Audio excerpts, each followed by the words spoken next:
आप सभी। मैं आशा करती हूँ सभी लोग स्वस्थ और प्रसन्न होंगे। आज हम हमारा पाठ सूचना लेखन को पढ़ेंगे और समझेंगे। आइए शुरू करते हैं इस पाठ को। यह है पाठ 18, सूचना लेखन। सूचना का अर्थ होता है किसी को सूचित करना। अंग्रेजी में इसे नोटिस कहा जाता है। किसी विशेष जानकारी को सार्वजनिक करना सूचना लेखन कहा जाता है।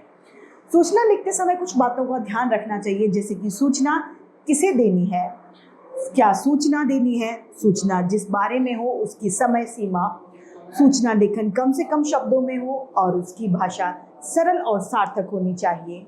कोई अनावश्यक विवरण शामिल नहीं करना चाहिए। सूचना लेखन का प्रारूप। सबसे ऊपर केंद्र में सूचना लिखा जाना चाहिए कि यहाँ से सूचना शुरू है, यानी केंद्र यानी मध्य में, बीच में सूचना लिखना चाहिए। सूचना के नीचे जिस विषय से संबंधित सूचना देनी है उस विषय वो लिखना चाहिए। सूचना का लेखन, उसकी तारीख, सूचना देने वाले का पद यदि कोई है तो, और आवश्यक है तो सूचना देने वाले का पता व संपर्क के साथ। यहाँ पर हमें कुछ सूचना लेखन के उदाहरण दिए गए हैं, आइए इन्हें पढ़ते हैं। पहला है सूचना जनसभा का आयोजन। कारण क्या है कि जनसभा का आयोजन है, इसके लिए इसके माध्यम से कोई सूचना जारी की गई है, ये हमारा उद्देश्य है।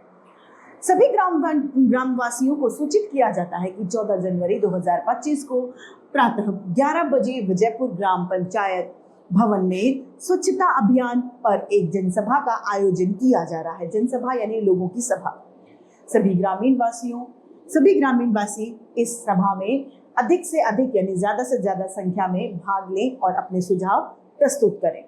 दिनांक 9 जनवरी 2000 जो भी हो, 25, 24, 23 जो भी है वो ग्राम प्रधान रामपाल सिंह, विजयपुर ग्राम पंचायत। दूसरे सूचना का नमूना यहाँ पर दिया गया है, जिसमें निशुल्क स्वास्थ्य जांच शिविर का आयोजन किया जा रहा है, उससे संबंधित सूचना यहाँ पर जारी की गई है। साधारण को सूचित किया जाता है कि 15 अगस्त स्वतंत्रता दिवस के अवसर पर रेड क्रॉस सोसाइटी के सहयोग से विद्यालय में एक निशुल्क स्वास्थ्य जांच शिविर का आयोजन किया जा रहा है। शिविर का समय सवेरे 10 बजे से शाम 5 बजे तक रहेगा। सभी से अनुरोध है कि इस आयोजन में जरूर यानी अवश्य भाग लें और अपने स्वास्थ्य की जांच एवं आवश्यक चिकित्सा परीक्षण शुल्क जमा करवाएं। दिनांक और प्रभारी यहाँ पर लिखा जाएगा और रेड क्रॉस सोसाइटी।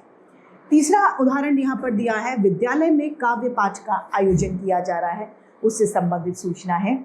सभी विद्यार्थियों को सूचित किया जाता है कि आगामी यानी आने वाले रविवार को विद्यालय के सभागार में एक काव्य पाठ कार्यक्रम का आयोजन किया जा रहा है, जिसमें नगर के कुछ प्रसिद्ध कवि अपनी प्रतियोगिता का पाठ करेंगे।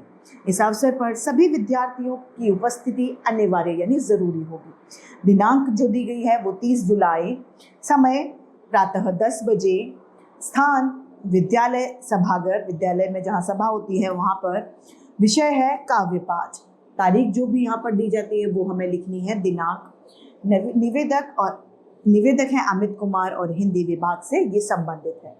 तीसरी सूचना दी जा रही है, अगली सूचना यहाँ पर दी जा रही है, खेलकूद प्रतियोगिता का आयोजन यानी खेलकूद प्रतियोगिता आयोजित की जा रही है, उससे संबंधित यहाँ पर सूचना दी गई है।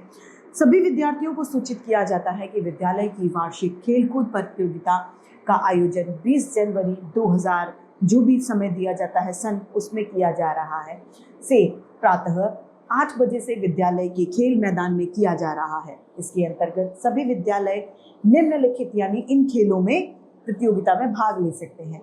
400 मीटर की दौड़ प्रतियोगिता, कबड्डी, लंबी कूद, क्रिकेट, खो खो, भाला फेंक, बैडमिंटन तथा बाधा दौड़, ये सभी प्रतियोगिताएं हैं जिसमें बच्चे अपना भाग ले सकते हैं। भाग लेने के लिए इच्छुक विद्यार्थी अपनी कक्षा अध्यापक को 15 जनवरी 2000 तक नाम जरूर लिखवा दें। पुरस्कार वितरण समारोह 26 जनवरी गणतंत्र दिवस के अवसर पर किया जाएगा। खेल प्रभारी SD पब्लिक स्कूल। इसी के साथ हमारा ये पाठ समाप्त होता है और मैं उम्मीद करती हूँ सभी को ये समझ में आया होगा। आज के लिए इतना ही, फिर मिलते हैं। धन्यवाद।